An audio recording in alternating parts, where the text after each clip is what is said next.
This is the Get Sellers Calling You Marketing Podcast for real estate agents, and I'm Beatty Carmichael.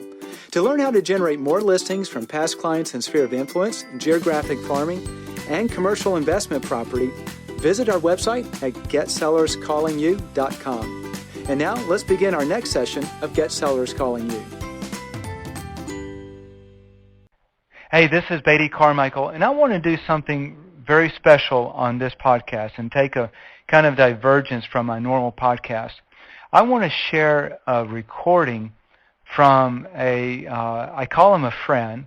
I've met him by phone a number of times, but never in person. And it's a man whose name you'll probably recognize. You may not recognize his name, but you'll definitely recognize the fame of his name. And that is Adolph Coors IV. And as we go through these very challenging times, everything's uncertain. It seems like everything's caving in around us with the coronavirus and businesses being shut and their livelihoods are being strangled, and we just don't know what's going on and what the next thing is. It brought to mind this recording that Adolph gave me permission to share. And it's his story of going through just intense, dramatic struggles to the point of death. Thoughts of suicide, losing everything important in his life, just trying to make sense of it all. And it's an amazing story that I think you'll find a lot of encouragement in, and one that I think you will, if you're like most people who've listened to it, will find this to be one of the most touching and life-changing stories that you'll have heard.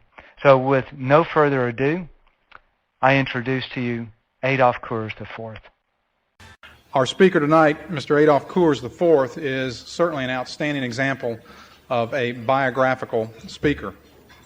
Mr. Coors is the great-grandson of Adolph Herman Joseph Coors, who was the founder of the Adolph Coors Brewing Company of Golden, Colorado. His father was Adolph Coors III, and was chairman of the board of the family business.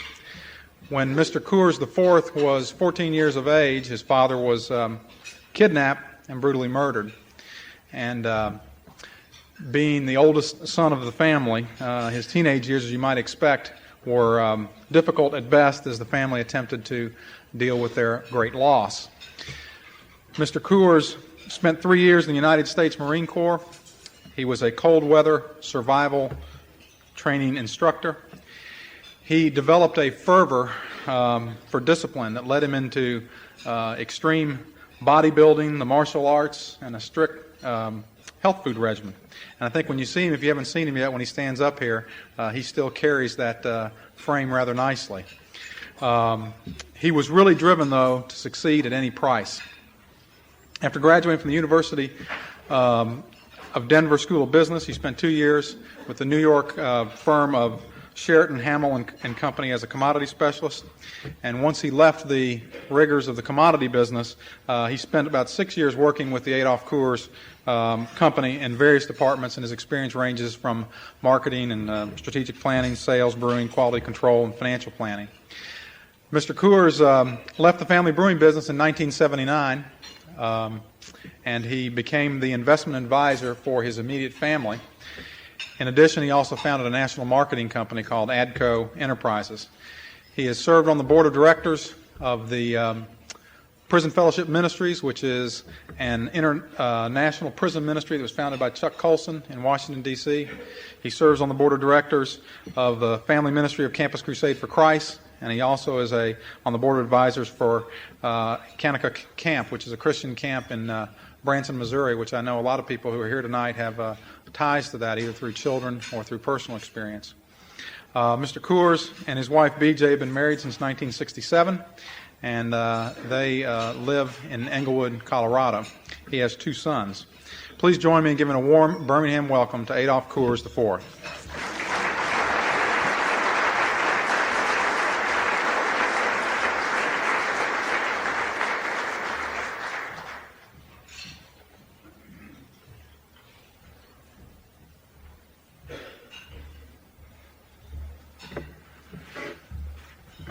Good evening, gentlemen.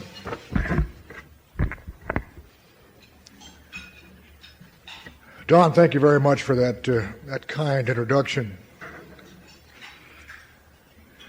And I want to thank you, gentlemen, for taking time out of, I know it's been a very busy day for all of you, to be a part of this dinner tonight. And I particularly want to thank Phil Reddick, young business leaders, and all those who have worked very hard to make this evening a reality. Continue, gentlemen, eating your dinner if you have not finished. But while you're eating, I'm going to ask that you do lend me an ear. You know, I'll be very honest with you, guys. I wish somebody had loved me enough about 30 years ago to invite me to a dinner like this. And I believe that we're all here together because of a divine appointment. I don't believe anything happens by accident. So I'm going to ask that even though you're eating your dinner, or you are about finished with your dinner, just please lend me an ear. Because I'm going to open up my family to you, gentlemen, and I'm going to be very vulnerable to you tonight. We're going to laugh together, and we're going to maybe even cry a little bit together. I'm going to share with you the Adolph Coors family, as Don mentioned, a family that's recognized all over this world. And it's been a very interesting family, gentlemen, to grow up in. But before I get into my personal story, I want to relay a story that I came across recently that really made an impact on me. And so before I get into my own personal story, I want to share with you the story that goes like this. Listen very carefully. One foggy night, the captain of a very large ship saw what appeared to be another ship's lights approaching in the distance. This other ship was on a course that would mean a certain head-on collision. And quickly the captain signaled to the approaching ship, "Please change your course 10 degrees west." And the reply came blinking back through the thick fog that evening, "You change your course 10 degrees east." Insulted, the captain pulled rank and shot a message back to the other ship. The message said, "I am a sea captain with 35 years of experience. Change your course 10 degrees west." Without hesitation, the signal flashed back. "I'm a seaman 4th class. You change your course 10 degrees east." It's a pattern forming here. Enraged, the captain realized that they were rapidly approaching one another and would certainly crash within a few short minutes. And so he blazed his final warning.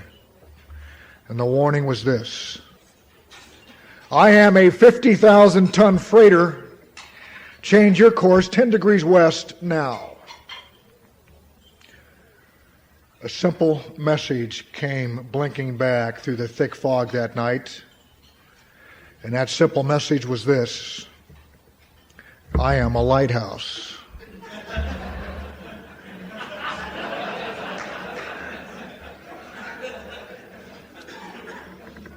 I'm a lighthouse. You change your course now. True story, guys, true story.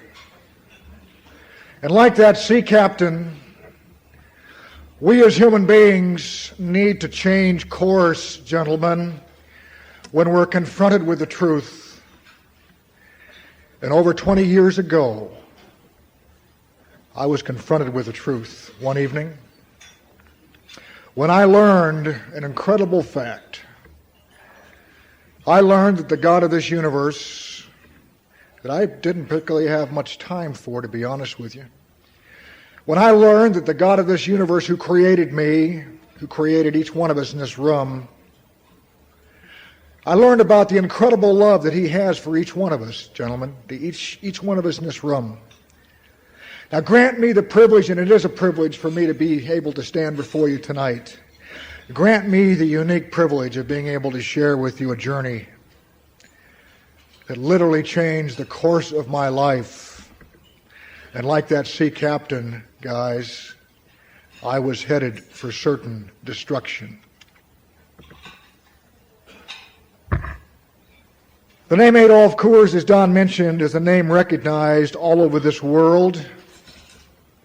Back in 1868, at the age of 28 years of age, my great-grandfather Adolf Hermann Joseph Coors, twice orphaned at the age of 14, with a dream in his heart, without a penny to his name, stowed one day aboard a steamer headed for America. He hid on board that steamer, and several weeks later he landed in the city of Baltimore. And a year and a half later he found himself in a small mining town called Denver, Colorado in the spring of 1872. A year later he convinced a business partner, a friend of his, a very successful businessman in Denver. He convinced this gentleman to buy an old tannery building in a small town called Golden, Colorado. Golden is located 20 miles west of Denver on the edge of the foothills. And those two enterprising young men bought an old tannery building in Golden and formed what was then known as the Schuler Coors Brewing Company. And they began to make beer and serve that beer to the miners working in the mining camps above Golden. 7 years after that fledgling little brewery got started, Adolf Hermann Joseph Coors, my great-granddad, bought his business partner out and formed what is now known worldwide as the Adolf Coors Company. Gentlemen, this is truly one of the great success stories in American industry. And 51 years ago, I was born into this unique family. Gentlemen, a family much like yours tonight, a family that has aspiring hopes and grand dreams, and I know you have your hopes and your dreams tonight as well, and that's good. I was blessed with two wonderful parents. I had two older sisters and a younger brother, and as a family growing up, we did everything together. I have fond memories of the first 14 years of my life. But looking in the eyes of my father and looking in the eyes of my granddad and hearing the stories of my great-grandfather, I learned at a young age, that failure was not going to be tolerated in my family.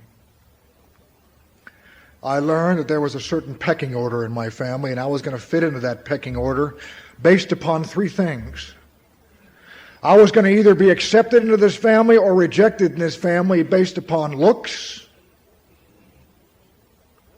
based upon how well I did in school, and based upon how well I performed on the athletic fields growing up. That was the pecking order in our family. If you did well in school, if you looked well and you performed well as an athlete, you would be accepted in this family. You know, I remember looking in the eyes of my father, and I remember him telling me in so many ways, he was saying, "Son, you better perform in this family if you're going to be accepted. You better perform." In other words, gentlemen, I was raised in a family of what I would call conditional love. And I want you to file this back in your mind. You know, I wish somebody had loved me enough as a young boy. I wish somebody had sat me down. I wish they would have told me this. I wish they would have said, "Adolf Coors, what good is it going to be if you gain the whole world?" And gentlemen, I was after the whole world. What good is it going to be if you gain the whole world, Adolf Coors, but in the process of gaining this world, you end up losing your soul? I never heard that, guys. Never heard that. You know, I wish somebody had loved me enough to tell me, "Adolf, if you live for the next world, you're going to gain this one in the deal. You'll gain it in the deal. But if you live strictly for this world, you're going to end up losing them both." I never heard that. You know what I heard growing up in this wonderful family? I'll bet the same thing that many of you in this room are hearing right now. I heard that he who dies with the most toys wins this game called life. Is that your philosophy tonight, gentlemen? Have you bought into the lie that if you die with the most toys, you're going to win this game called life? I hope you don't believe that tonight. If you do believe that tonight, I want to get very personal with you. I want to ask you two questions.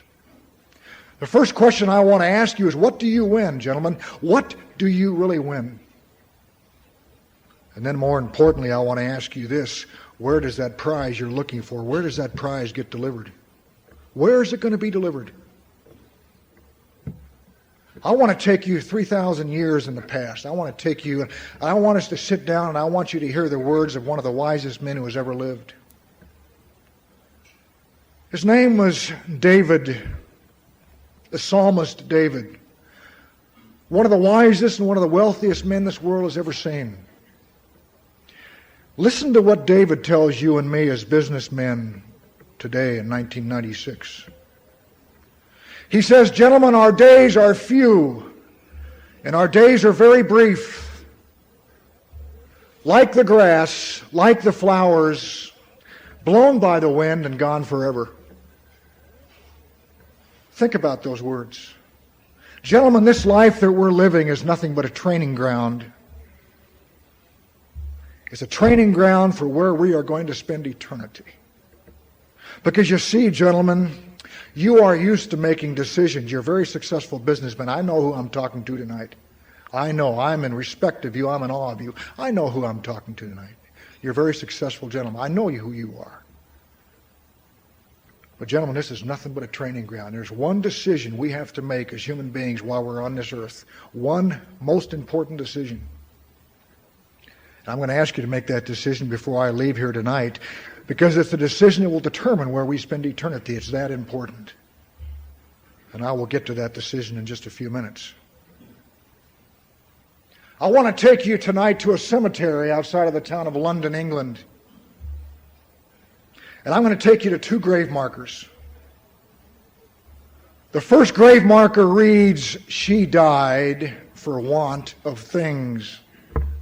True story. Right next to that grave marker is another grave marker, and I'll bet you can't guess what that grave marker says. It was a grave marker of her husband. The grave marker reads, "He died trying to give these things to her." Gentlemen, that is a sad commentary. A sad commentary on how two lives were wasted, believing, buying into the lie that the things of this world could make them happy. I bought into that lie for 31 years of my life, gentlemen. I'm going to share with you where that philosophy took me and the tragedy it brought to my family. It caused me a tremendous amount of pain and heartache. You see, gentlemen, life is wasted if we're basing our life on the things of this world. You see, to most of us, life consists of a materialistic if only. If only I could get that new job, that job would make me happy. If only I could get that new car, I could buy that new toy, I could marry that pretty girl, I could get that raise. That would make me happy. But you see, gentlemen, I learned many years ago that life is wasted in the endless pursuit of these things, because even if we achieve them, and you've achieved many of these things, those things really don't bring us what we're looking for. You see, chasing after pleasure is really a confession of an unsatisfied life. Now, I want to get very personal. Every one of us in this room are created by a God who loves us with an immense love. Now, whether you believe in that tonight makes no difference. He's there and He loves us. And He creates you and me with a unique blueprint. You have a blueprint for your life, gentlemen, that no other human being has ever had in the face of this earth. We're created different except for one way. There's one thing that knits you and I together tonight, guys. One thing that makes you and me the same. And that one thing that knits us together tonight is when we're born into this world, the God who created us creates us batteries not included. In other words, there is something missing in our lives, a spiritual vacuum, if you will, an emptiness. And many of us go through this life and we try to fill that void in our hearts. We try to fill it with our careers. We try to fill it with our athletic achievements. We try to fill it with our own importance, with titles, with material possessions, even with our family members. Now, gentlemen, let me tell you, for somebody who's done that for 31 years of my life, let me tell you, these things were never meant to fill that void in your heart and mind. They were never meant to do it. That's reserved for one very special relationship. That's why John D. Rockefeller Sr., just before he died, said the following, and let me quote this man. He was very successful. He said, "I have made billions, but these billions have brought me no happiness." That's why Henry Ford Sr., just before he died, turned to one of his best friends one day and he said, "Sir," he said, "my friend, I was happier when I was a mechanic." Now, why could these guys, these successful businessmen, why could they say these things? For the same reason I could say it 20 years ago when I realized the void in my heart wasn't getting filled. So I want us, gentlemen, tonight, I want you to slow down your life long enough tonight. I want you to get real. I want you to slow down. I want you to listen. And I want us to really focus in tonight on some important issues. The first 14 years of my life, gentlemen, Norman Rockwell couldn't have painted a prettier picture. I was blessed, as I mentioned earlier, with a great family. And as a family, we did everything together. But as a young boy, I made a tragic mistake. A mistake I'll bet some of you are making in this room tonight. You don't even recognize it's a mistake. You see, the mistake I made was I put my faith and trust in a human being. And really, for the first 14 years of my life, my father, Adolf Coors III, was my God. I worshiped him. Now, you want to talk about a successful man. Here was a successful man. Not only was my father chairman of the board of our brewing empire in Golden, Colorado, he was a semi-pro baseball player, a scratch golfer, a gifted musician, an architect, an engineer, a rancher, flew his own airplane, one of the best tennis players I've ever seen in my life. One of these guys that everything he did, David, he did it to perfection. He was a driven man. I idolized him. But gentlemen, for each one of us in this room, life brings many changes. Some of these changes are sudden. Some of these changes are gradual. Some of these changes bring us a lot of happiness. But then again, some of these changes can bring us a tremendous amount of pain. There's a God in heaven, gentlemen, who loves us with an immense love, and what he needs to tell us, he screams out to us. He says, "Enjoy my gifts." He wants us to enjoy his gifts. But he also warns us, gentlemen, not to put our faith and trust in these gifts. Our faith and trust needs to be in a very special relationship. As Don mentioned, in 1960, something happened to my family that violently tore apart a family that I'd put my faith and trust in. 36 years ago, this past February, my father, on his way to work one morning, stopped 3 miles from our home to help what he thought was a stranded motorist. Snowing hard that February morning, my father walked over to this man's car. But in that car was not a man who was experiencing car problems. In that car was a man who had been stalking my father for 2 years. A man who in 1958 escaped from prison in California, a maximum security prison, a 2-time murderer. There was a violent struggle on that bridge that morning. My father was a tough guy. And as my father was running back to his automobile that morning, Joseph Corbett pulled out a gun and proceeded to put multiple bullets in my father's back. Alive or dead, I'll never know. But the body of my father was stuffed in the trunk of this man's car, and at 7:30 that morning they sped south. 7 long months. My sisters, my brother, my mother, myself, we all hoped beyond hope that Dad would return. But gentlemen, that was not going to be the case, as the remains of my father were found 40 miles south of our home, 7 months, almost to the day that he was kidnapped. You know, gentlemen, I had 14 years with that guy. And you know what I learned most about that man, what he taught me the most? As successful as he was very successful. We had all the things, gentlemen, this world says you have to be a success. We had them all. But you know, my dad left me a legacy that I'll never, never forget. He taught me how to throw a curveball in our backyard. He taught me how to fly his airplane. He taught me how to hunt. He taught me how to fish. He taught me how to be a dad. You see, gentlemen, that's what I remember about my father. Not how successful he was, Don. He was successful. But as a 14-year-old boy, you don't care how much money your dad's making. You know what you care as a 14-year-old boy? You know what you care the most about? Is that when your dad comes home from work every afternoon, he spends time with you. And gentlemen, at the other end of life, there won't be enough stocks, there won't be enough bonds, there won't be enough trophies in your case at home, there won't be enough toys in your driveway to compensate for the loss of your wife and your kids. There simply will not be enough. And I'll bet there's at least one person in this room tonight whose career is number one in your life. I'll bet there's one, at least one, that your career is running your life right now. And gentlemen, I beg you, if that's the case in your life, and only you know who you are, if that's the case tonight, I beg you, go home, reprioritize your life. Will you do that, please? I don't know here about in Birmingham, Alabama, but in Denver, Colorado, I have yet to see a U-Haul trailer hooked to a hearse going to the graveyard. In other words, gentlemen, what I'm telling you tonight is we're not going to take any of this stuff with us. None of it's going with us. You know what's going with us when we die?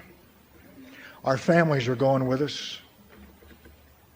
The legacy we leave to our kids are going with us. That's about it, gentlemen. That's about it. I graduated from high school shortly after my father's murder. I wanted to become an attorney. I was accepted at 17 years of age. I was accepted into one of the best law schools in the state of Georgia. Mercer University. Perhaps some of you have heard of Mercer. Macon, Georgia. 17 years of age, driven to succeed. I walked onto that campus to begin my freshman year of pre-law. But instead of majoring in pre-law my freshman year, I majored in sorority and minored in fraternity and failed academics and graduated my freshman year with a .6 grade average. You can well imagine, gentlemen, that did not sit well with my grandfather and my mother and my family. Remember, failure was not going to be tolerated in my family. And I returned home at 18 years of age, a failure in my family's eyes. And Don, I remember that summer when I returned home, I barely got my bags unpacked that summer. I found myself on an airplane one Friday night. Just 18 years of age. Flying to California that Friday evening. I landed in San Diego that evening, and I wasn't greeted by friends that evening. I wasn't greeted by relatives that evening.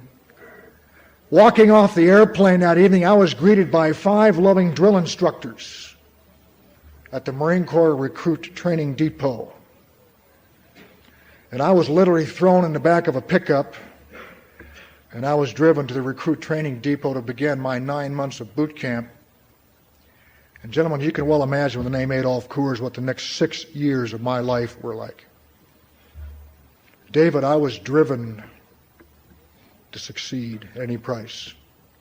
I was in boot camp about 30 seconds, and I realized that if I didn't get awful tough very quick, I was not going to survive 9 months of boot camp. It was that simple. Over the next 6 years, my body weight went from 195 pounds to 275 pounds. In that void in my heart that I told you about, is every one of our hearts in that void, I put a tough macho Marine frame, 20-inch arms, a 54-inch chest, 22-inch neck. Karate and the martial arts, Aikido, became my gods. You know, it's amazing how we can mask our insecurities, isn't it, guys? We all have a way of masking our insecurities. And I hid behind 275 pounds, full of anger, full of bitterness. But you know, it's amazing. We wouldn't worry so much about what other people think of us if we knew how seldomly they do.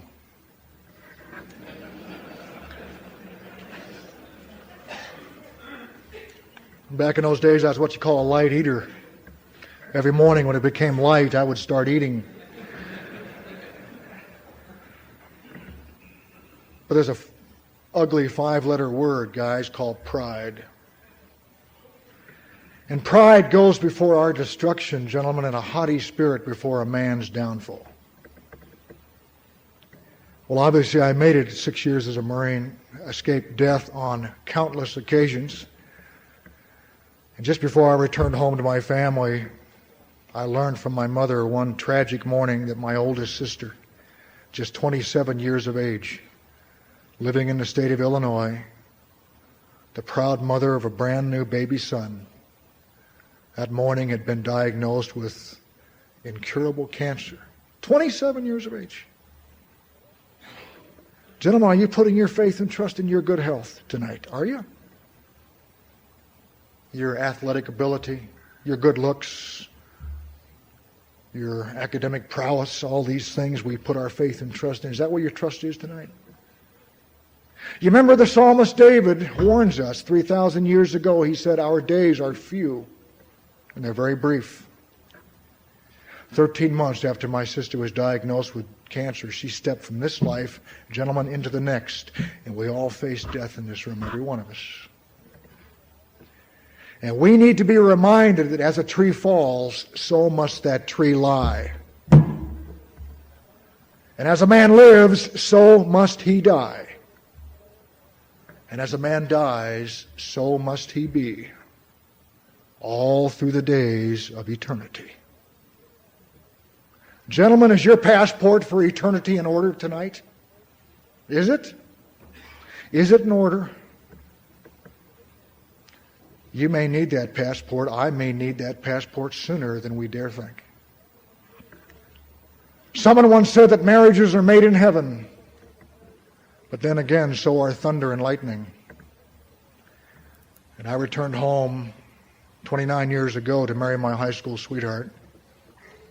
But you know, guys, many girls marry men just like their fathers. And then people wonder why their mothers cry at weddings.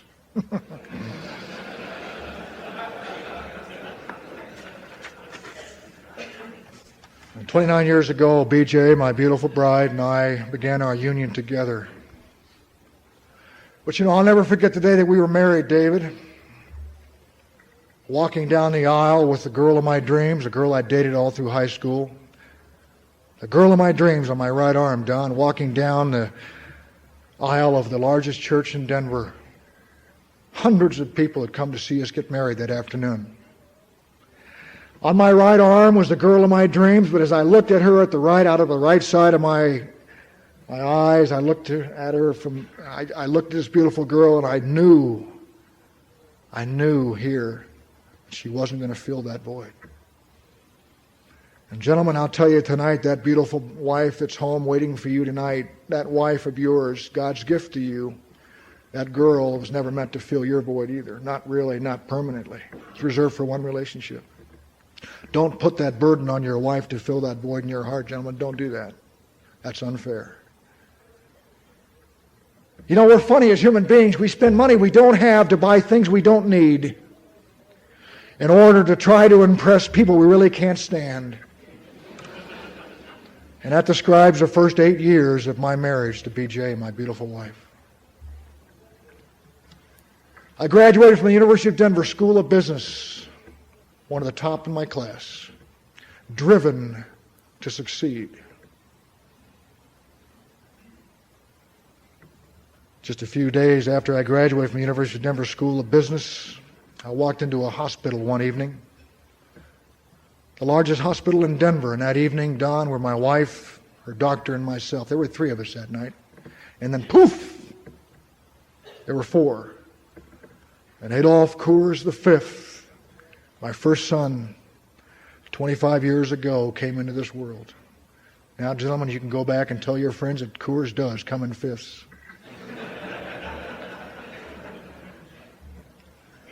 But guys, as much as I love my son, in fact, I am blessed with two wonderful boys, 25 and 20. I love them as I know you love your kids. Those beautiful kids of ours, gentlemen, were not meant to fill that void in our heart, not permanently. It was just after he was born that, driven to succeed, I began to invest millions of dollars into the real estate market of Colorado, trying to impress my real estate friends.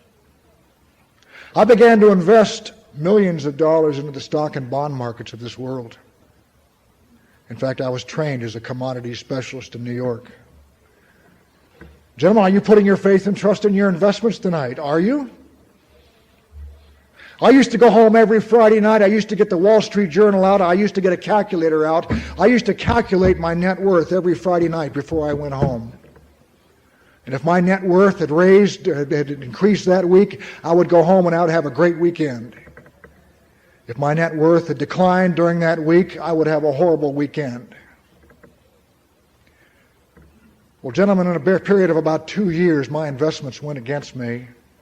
I had the best minds in the business working with me, the best minds in the business. But my investments went against me, and I was facing personal bankruptcy about 2 years later. Don't put your faith and trust in your investments, guys. Don't make that mistake. Please don't do that.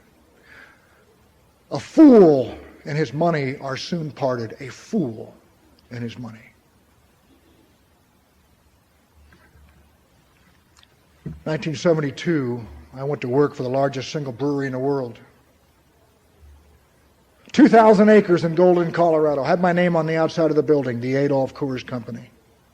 2,000 acres. I had to learn the business from the ground up, which often meant many nights without sleep, many days without returning home to my wife and son, as I began to climb the corporate ladder of success, whatever that nebulous term means. One morning, about a year later, I was getting into my sports car to travel home. I hadn't slept in 3 days.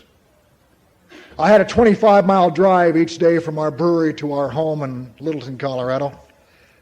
That morning, I made 23 of those 25 miles. I was traveling at a high rate of speed.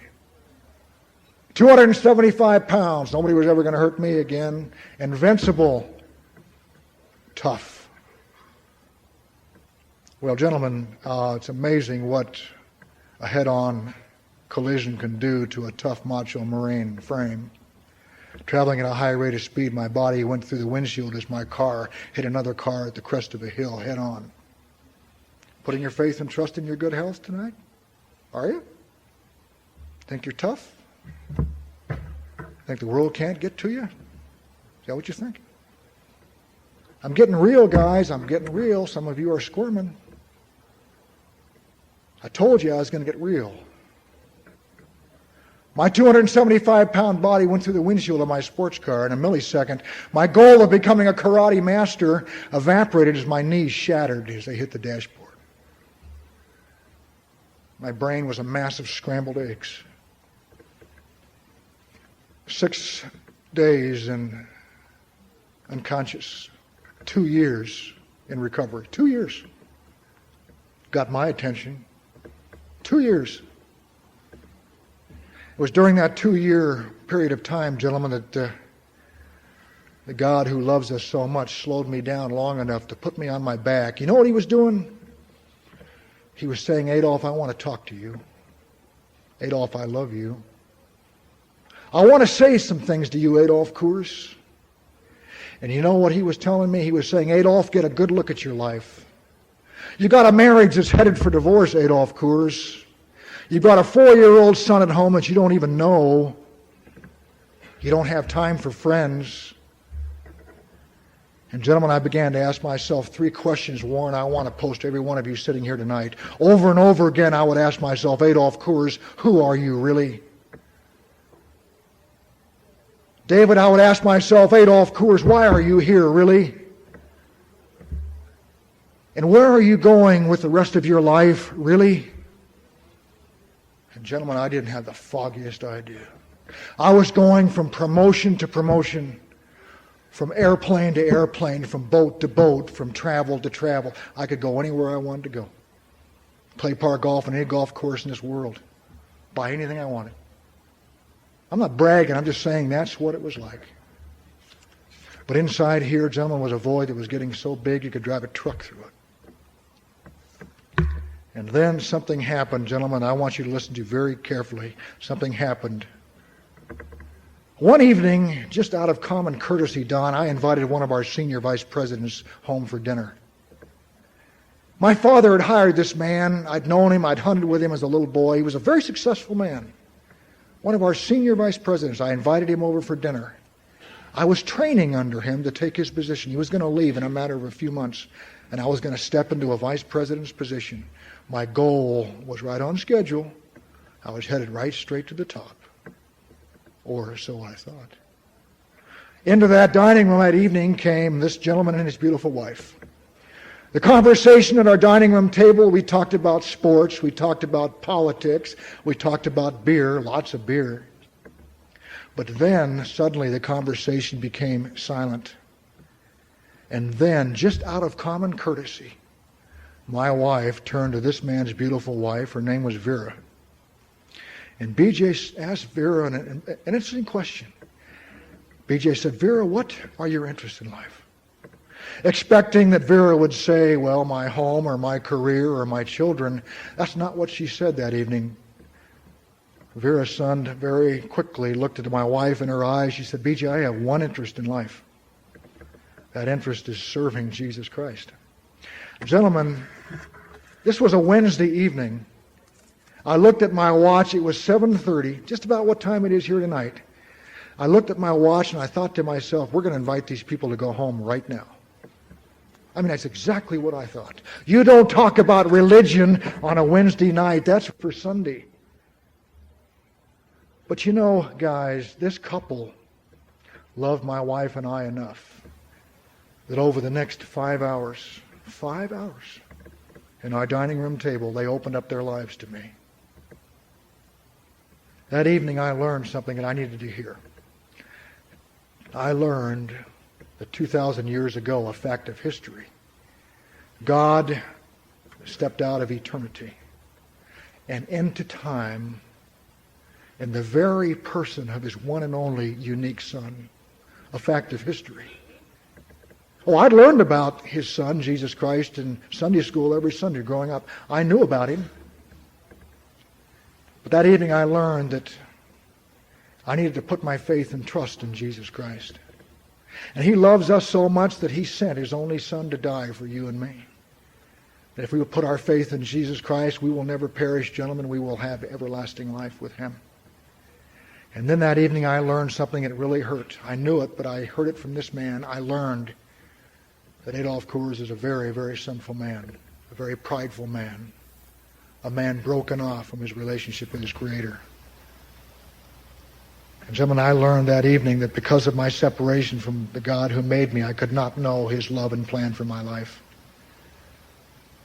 And I also learned that until that barrier was separated, I would not know his plan, and the void in my heart was never going to get filled. My life would really have no meaning and purpose. And then when I died, I would have eternity separated from him. You see, gentlemen, God has a unique plan for each one of us in this room. But because of our pride and our rebellion, that barrier that separates us from God separates us from knowing that plan for our lives. And that evening I learned that in order to bridge that barrier, I must put my ultimate faith and trust in God's provision for me. And I also learned that evening that I could not do this for my wife, and she couldn't do it for me. We need to individually reach out and receive God's gift. Each one of us needs to reach out and receive that gift. And to those of us who reach out and receive that gift, he gives us the privilege and the right to become his children. You know, this couple was leaving our dining room 1:30 the next morning, and this man stopped me dead in my tracks in our driveway when he said the following. He said, Adolf, you know what your trouble is. Adolf, you're putting your faith and trust in the things of this world. I was putting my faith and trust in a $2 billion brewery. Putting my faith and trust in a big six-figure paycheck. Putting my faith and trust in an airplane at the airport, a boat, a beautiful home in the mountains. Putting my faith and trust in my marriage, my things. My wife stopped me dead in our tracks getting to bed that evening. She said, honey, this couple's got something. We don't have it. It was 3 days later that my wife slowed down her life long enough to recognize the void in her heart was not getting filled. And my wife, several days later, said a very simple prayer, a prayer we're going to pray together in just a few short minutes. And gentlemen, a void that I tried to fill for 7 years of marriage was instantly filled that morning as she said yes to God's provision for her. My wife's never been the same since. I think it was Phyllis Diller who said, never go to bed mad, stay up and fight.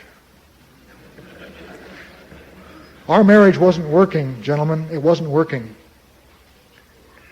And so several days after she made this decision, I walked out on my wife and my son of 4 years, thinking divorce might fill my void. Walked into one of the best hotels in downtown Denver. But while I was separated from my beautiful wife, a good friend of mine gave me a book that I recommend to every father and every husband in this room tonight. It's a book called Do Yourself a Favor, Love Your Wife. Written by Pastor Paige Williams, a pastor from Florida. Gentlemen, I cried my way through that book. Several times I cried my way through that book. I used to think that a macho man, a tough man, a neat man, a macho guy was a guy who could drink his buddies under the table, who could earn a lot of money, who could buy all the things he wanted to buy, all these things. I thought that's what a real man was. But this book told me what a real man is. A real man is one who has his priorities in line with the God who made us. There are 4 of them, gentlemen. They're so simple we miss it. The most important priority we will ever have as human beings is to know the God who made us and know Him in a personal way. It's the most important relationship you'll ever have. The second most important relationship, gentlemen, is to love that wife waiting for you at home tonight. To love her. But guys, we can't love our wife in our own strength. We simply can't do it. That love has to come from the God who made us. It's a very special love. The third most important relationship is to love those kids you're blessed with at home. You see, gentlemen, children are the living messages we send to a time we're never going to see. And then the fourth most important relationship is to have true friends. I'm not talking about business associates. I'm not talking about golfing buddies or drinking buddies. I had plenty of those. I'm talking about a person who will attend your funeral someday and not look at his or her watch. And I had none of those, none of the above. I wasn't even close. Making lots of money, had titles, going to the top of the Adolf Coors Company. I was going to do it. But it was about a week later that I went to hear a man speak at the request of a friend. I didn't want to go hear him. Just like some of you here tonight are here because somebody wanted you here, but you really didn't want to come, but you're here at the request of a friend. And that afternoon, I walked into this auditorium surrounded by thousands of people, and I'll tell you what, I did not want to be there. But that afternoon, as this man began to talk, I learned something that I needed to hear. I learned that my salvation is found in no one else. There is no other name under heaven given whereby you and I, gentlemen, can be saved. No other name but Jesus Christ. Marines don't cry. Coors men never cry. But that afternoon, as this man shared, tears began rolling out of my eyes. I began to cry uncontrollably. That afternoon, I learned that for 30 years, the God of this universe had been knocking right here in my heart, but I've been running from Him so hard. I was a driven man. Driven. But that afternoon, I slowed my life down long enough to hear the God of this universe knocking right here in my heart. And as this man closed in prayer, he asked me to make a decision. He asked every one of us to make a decision. And that afternoon, I recognized my void wasn't getting filled. And that afternoon, I said yes to God's provision for me. And as I said yes in a very short prayer, A void I tried to fill for 30 years was instantly filled. My life's never been the same since, gentlemen. I travel all over this world, sharing with successful people just like you. My wife and I got back together again about a week later. You know, gentlemen, a good marriage is a union of two forgivers. A good marriage is not finding the right person. A good marriage is becoming the right person for your wife. And gentlemen, don't make the mistake of basing your marriage on feelings. Don't make that mistake. You see, gentlemen, feelings come and go, and they ebb and they flow. Here's a triangle, gentlemen. Here's a triangle. At the top of this triangle is a relationship with Jesus Christ. You are over here and your wife is over here. The closer you draw to the God who made you, the closer you become as husband and wife. The closer you become as husband and wife. Simple physics. It was not long after I got back together again with my wife that I was able to sit down one morning with my mother who was near death. My mother was 44 years of age at the time my father was murdered in 1960. Over the next 15 years, my mother cultivated a hatred for the man who killed her husband, my dad, that I cannot describe to you. Gentlemen, hate will kill us. Hate will kill you. It'll kill me. And to deaden the pain of that hate, my mother tried to drown her sorrows in alcohol. Alcohol will kill us, guys. It'll kill us. If used excessively, alcohol will kill us. One morning, I was able to share with my mother the greatest news in the universe as I shared the love of Jesus Christ with my mom. And 72 hours after I said goodbye to her on that Wednesday morning, she had a massive stroke in the home of friends. Fell down a flight of stairs and never regained consciousness. But gentlemen, to those of us tonight who know Jesus Christ, death is not a period. No, death is not a period. Death is a comma in the story of life. Gentlemen, we are really not ready to live until we're ready to die. That's why I asked you at the beginning of my time with you, I asked you this, is your passport for eternity in order? This is heavy stuff, guys. It's heavy stuff. Is your passport for eternity in order? I shared this message with a successful business couple in North Carolina 5 years ago at an event just like this. That evening, as we closed in prayer, they made a decision for Jesus Christ. That evening, they got into their car to return home to their kids. 2 blocks from the event, they were hit head on by another automobile and never made it home. Never made it home. This decision I'm going to ask you to make in about a minute cannot be made when we're gone, gentlemen. It has to be made when we're here, when we're alive. We'll never know who we are, gentlemen, until we know whose we are. And I'm going to ask you to do something for me tonight as you go home after a busy day. I want you to put your head down on your pillow tonight. I want you to think. I want you to get real. I want you to get very quiet. I want you to think about all these things you're putting in that void in your heart tonight, gentlemen. I don't know any of you, really. I want you to think about what you're stuffing in here. Your success at the office, maybe. Your bank account, maybe. Your athletic prowess, stuffed in here. Your drive to succeed at any price, stuffed in here. Your toys in the driveway, stuffed in here. That promotion coming up, that trip this summer, stuffed in here. That cute girl at the office. Boy, if I can just get her between the sheets, she's going to make me happy. I played those games, gentlemen. I played those games too. I know what you're thinking. That's going to be stuffed in here. I want you to ask yourself this first question, so what?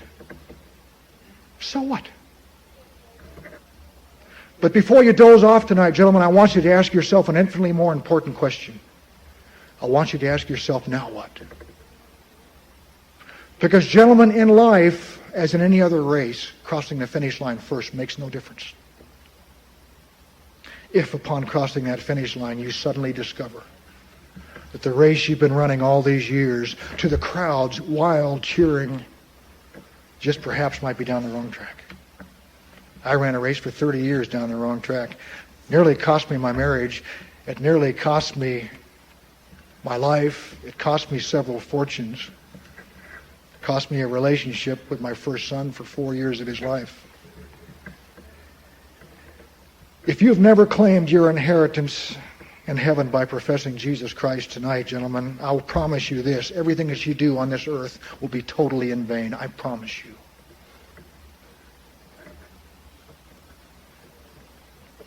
And I know there's a couple of you in this room tonight who are thinking, well, Adolph Coors, I'll deal with God later. I've got my career to think about. I got my family to think about. I'll deal with God later. Yeah, gentlemen, you sure will. But it won't be on your terms, I can promise you that.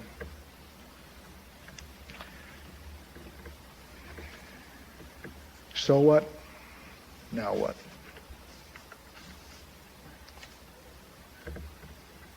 Well, Adolph, I go to church twice a year. I'm a good person.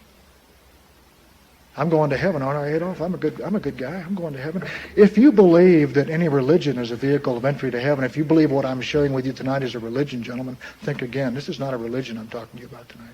This is not a religion. Because religion won't do you and me a lick of good. There's a barrier that separates us from our God. It's called our pride and rebellion. And because of that barrier, Jesus Christ had to come to die the most agonizing death called crucifixion. A fact of history. And 3 days after he died, he walked out of that tomb and ascended into heaven. Irrefutable proof that what I'm dealing with tonight is not a religion, but it's God, the God of this universe. We're dealing with God himself. And he wants to do business with you tonight. Eternal business. But I'm not going to promise you that if you make this decision, that your life is going to become trouble-free from here on out, because the Christian life, gentlemen, is not a trouble-free life. But there's a Savior knocking on your heart right now who says, my peace I give with you. My peace I give to you tonight. My peace I leave with you. Are you tired of carrying the burdens of this life by yourself? You were never meant to carry those burdens by yourself. He wants to carry those burdens for you tonight, for the rest of your life. And he promises us he'll never leave us, he'll never forsake us. But tragically, some of you are going to get into your car in the next 10 minutes, you're going to leave here. And you're going to go back to your offices tomorrow morning, you're going to forget everything I said. And that's your choice. But if you believe that any way to heaven is okay, if you believe that your good looks, your talent, your money is going to get you to heaven, I want to leave you with one last thought before I turn it back over to Don for the conclusion. Just hours before Jesus Christ went to Calvary's cross to die for you and me, gentlemen, one of his disciples one morning stopped him dead in his tracks. The man's name was Thomas, a Jew. Thomas had been following Jesus for 3 years. And Thomas asked Jesus Christ a very important question that morning. Thomas said, Jesus, are you the Messiah? Are you the way to heaven, Jesus? Are you the one we've been waiting for all these centuries? Couldn't ask a more important question. Who is Jesus to you, gentlemen? Jesus turned to Thomas that morning and listened to what he said. If you believe, truth is relative. If you believe, your talents are going to get you where you want to go. Jesus turned to Thomas that morning and said, Thomas, I'm the way. I am the way, Thomas. I'm the life, Thomas. I am the truth. No man, Thomas, comes to God the Father but through me. No one goes to heaven, Thomas, but through me. That knocks religion right out the window, gentlemen. It knocks your talents and my talents right out the window. It's so simple we miss it. It's faith in Christ, guys. It's that simple. It doesn't take a rocket scientist. It's so simple we miss it. Don't miss it tonight, guys. Don't miss it. Because none of us know how much time we have. None of us do. Your life is not wired. Your life is not wired. Don't think it is. It's not wired. So I'm going to ask you to make a decision now as I leave you. I couldn't give you a better gift than what I'm about to give you, an opportunity to say yes to this God that's knocking on your heart right now. He wants to come in. He wants to change you. He wants you to have an impact on this city. He wants you to be a father and a husband that you were created to be. A successful businessman that you were created to be all along. He wants to change you from the inside out. If anything I have said to you tonight, gentlemen, if anything I have said to you makes any sense at all, and you hear that knocking on your heart, please don't leave here without making that decision. Please don't do that. Because this decision determines where you spend eternity. It's that simple. It's the most important decision you will ever make. I'm going to ask you to make it right now. Close your eyes. Get real quiet. This is between you and God, between you and your Creator. And listen to that knocking on your heart, gentlemen. Listen to it. As I pray this prayer out loud, I want you to pray silently, and I want you to mean it with all your heart. Lord Jesus, I need you. And by an act of my will tonight, I open the door of my heart and my life, and I receive you as Savior and Lord. I understand for the first time tonight that I have run from you all these years. I have rebelled and sinned against you countless times. But tonight I want to thank you for forgiving all of my sin, my rebellion, my pride. I want to thank you for your death on that cross for me. Take control of my life tonight and make me into the kind of man, the kind of husband, the kind of father, the kind of human being you created me to be. Thank you for coming into my heart and life right now and granting me eternity with you, as you have so promised to me. It's in Jesus Christ's name I do pray. Amen. And I want to thank all of you for listening, and I trust that my time has meant something to you. God richly bless all of you. Good night.